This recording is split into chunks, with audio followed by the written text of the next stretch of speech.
that it's not what I thought it would be is not a way out of the marriage. Right.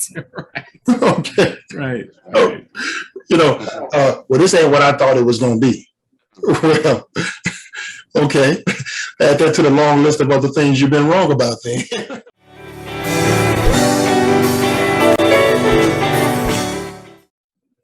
I think that there is one other element that we need to look at with it.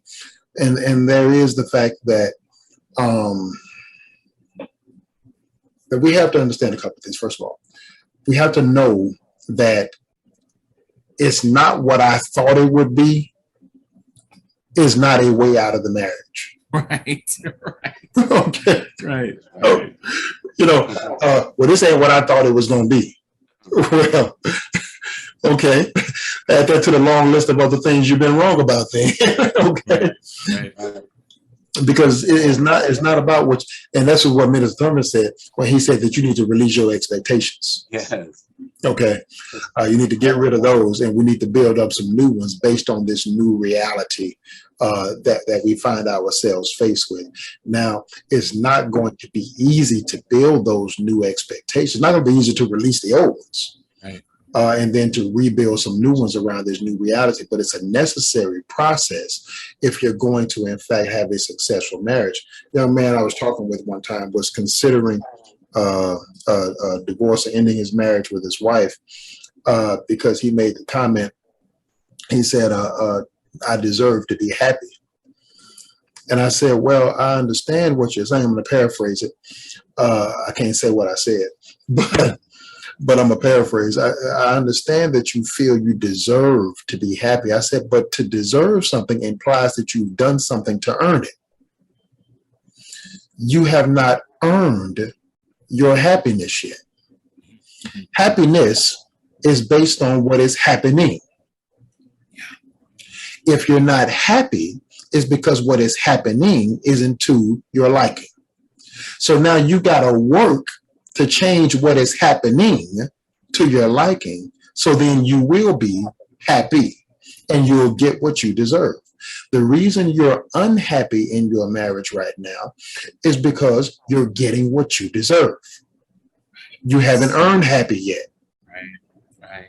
And so I love what you're saying there, because it implies that there's work to be done to lay down a foundation that you both can be happy with. Exactly. And that's that maturity of saying, let me prefer you over my expectations, but at the same time, you're working to secure or to know what my expectations are and to meet them as well. And we meet in the middle with reality. Life happens. And if we're both working, then we don't have the time that we used to have before we both were working or whatever. And so it's one of those things if everything has to be perfect for you to be happy in a relationship, then what happens when she loses her job or you lose your job as the man? Then there's a lot of times where people are married to status and expectation and not necessarily each other, because then then conditions come and they change.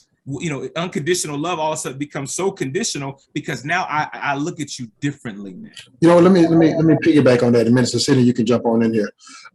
What I heard just then when you said that is some people are married to situations, but when the situation is no longer pleasing, then I'm out. Go ahead, Mr. Thurman. I'm sorry.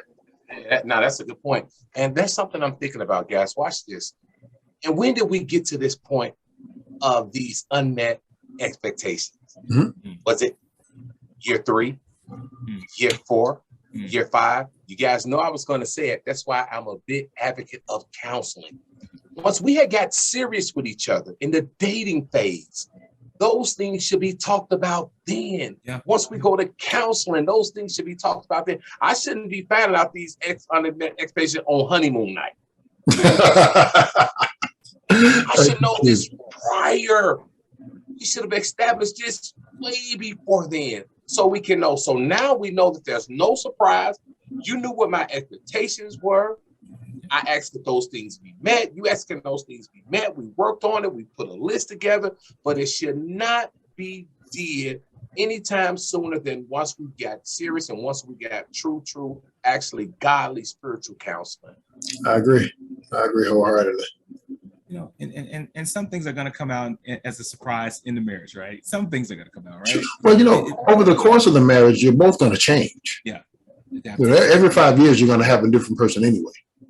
Yeah, I feel like there's no adaptation at this in marriages right now. It's a point where, and I look at it like, is your love that weak? I heard one of the responses to one of our videos, and the guy said, "Hey, is the love that weak in the relationships that it can't stand to go through certain things together?" Hey guys, it's Pastor John here. Please, if you like this video that you just saw, hit that like button for us. Second thing I want to ask you to do is to go ahead and subscribe to the channel. We're putting out videos once a day at about 5:30 p.m. Hit that bell notification so that you'll know when a new video has been uploaded. And then the final thing to do, share this video, share this information.